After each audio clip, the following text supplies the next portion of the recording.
Hi guys, Everyday Knife Guy here, and I just wanted to share with you basically my pocket dump EDC for October 2014. I should note this is my sort of most basic carry, and normally if I'm at work or leaving the house for any length of time I will have this with me, my Max Position Fatty, and as you can see that's pretty full of gear, and usually most of this stuff will be in there as well or in my pocket, whichever, depending on what I'm doing. So this represents basically kind of the minimum, apart from the two knives here, which I'll explain are basically a two knife rotation. Most of the time it's this one, sometimes it's this one, but everything else is pretty much on me all the time. So let's start with the basic stuff. The wallet. This has been my daily driver for a couple of years now, just a basic fossil leather three-fold wallet, but it's carries everything I need. It doesn't get too chunky no matter how much it's filled out the cards, and I like trying to keep a wallet for some time so it gets smoothed up and the leather gets that little bit of worn look. I think it looks a little better, and yeah, so not much to say about that. It's a wallet, keeps my money, my cards. Truck keys, keyless entry, so it's just a fob, and of course the emergency key pull out there just in case anything goes wrong electronically. And I just have that on a little paracord lanyard fobs there, and usually if I have my Max Position with me, the keys are just kept in it the whole time because I don't need it for the ignition. They stay in there, they're out of sight, and usually these keys will be in there as well, clipped in. These are the only two keys I really need for manual access: house key, mailbox key, and I just have those on a little locking Nite Ize carabiner. You can see it just has a little twist bar in the middle to lock that. So yeah, both things are either in my Max Position where they're separate, or I keep the carabiner so I can just clip them together. The whole thing goes in my pocket like that, nice and neat. Not too much to rattle about there, and just sits in the bottom of my pocket. Phone, Samsung Galaxy S3. I had this for, again, a couple of years now, and as you can see it is most certainly showing signs of wear, but credit to this phone, it has been dropped, it has been sat on, it's been out in the rain, it's done everything, and apart from, I don't know if you can see this, a few cracks in the back plate there where it's kind of bulged out, yeah, no complaints. It's obviously the problem with phones and most technology is it slows down over time.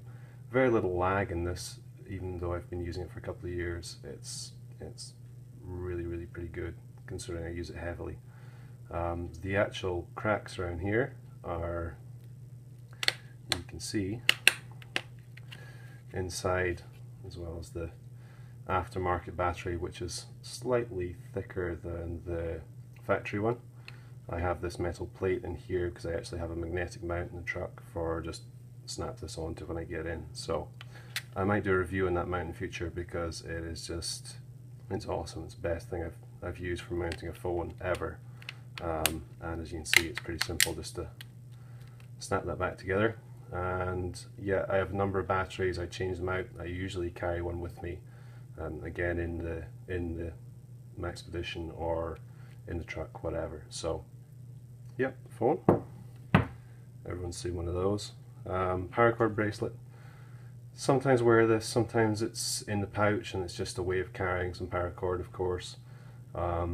It's not really a fashion thing for me, it is just a functional thing. In there I think there's 4 foot of kind of the khaki color, coyote brown if you want, and 4 foot of black. So 8 foot of 550 cord, and of course all the innards still in the cord, so if there was an emergency you got quite a bit of line there. Pretty useful, I think, for something that's pretty small and extremely lightweight to keep on you. What next? Flashlight is Streamlight Protac, 88033 is the model number, and as you can see it's a 2AA model, and chose that because the batteries are so accessible. If I'm just carrying this on my person, I don't want to be carrying spares. I do keep spares in my Max Position, but you know, for being a you know, a nice slender light with thin batteries. High outputs 120 lumens, and that's rated for 1 hour and 3/4 at that. It has what they call the 10 tap, so basically there's high. If I don't go all the way on and tap twice, I get strobe, and if I do that 3 times, I should be able to get low. So it's a little fiddly using the tail cap to select between the modes without an actual clicker, but once you get used to it, it's really pretty good. And yeah, love this light. Very slim, pretty lightweight, has a pocket clip on it, so yeah, can't really think of any complaints. Full metal construction, and again, that's been sat on, dropped a few times. It's pretty tough.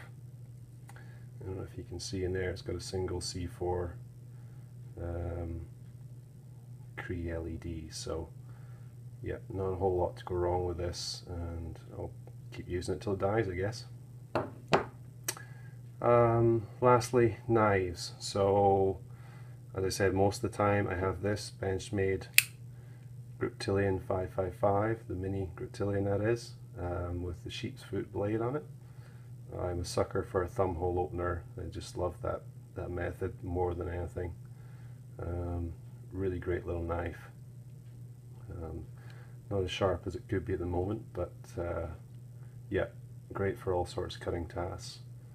If this will focus here, you can see 154 cm steel. Let's see if I can get the camera to focus. There we go. Yeah, I love the little blade. I love that blade shape. It's, you know, great for the sort of everyday tasks you come across, opening boxes, slicing up food, whatever. And axis lock, of course. Really smooth opener. Just keep a little lanyard fob on there again.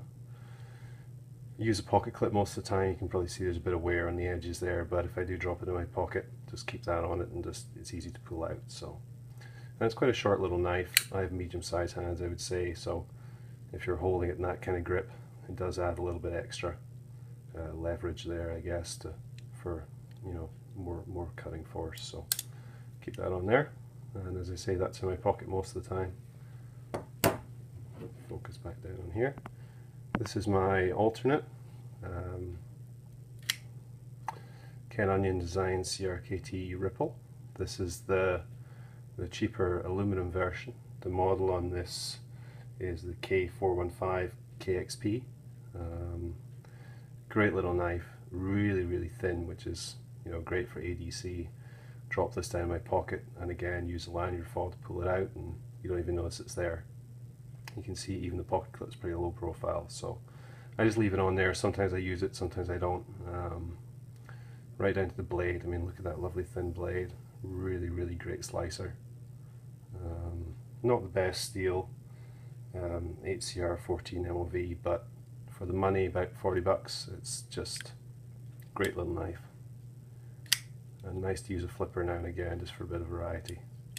Definitely not my preferred opening method. I would much prefer thumb hole or thumb stud, but you know, look at that, look how smooth. For quite a budget knife, it really is great. And IKBS bearing system in the pivot, it's just so smooth, just flies out. As you can see, I've unfortunately managed to put a couple of pretty permanent score marks on it, but it's a user.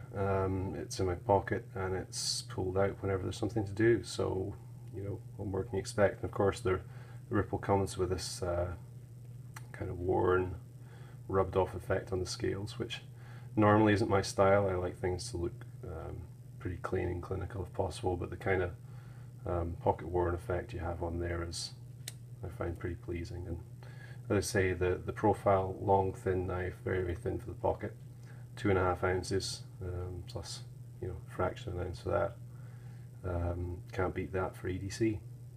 So yeah, when I feel like a change, that goes in my pocket instead of the mini grip.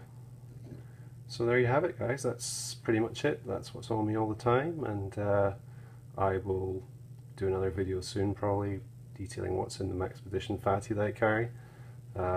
some of that will overlap with this, but there's a whole lot of other stuff in there, so I'll get to that soon. Thanks for watching.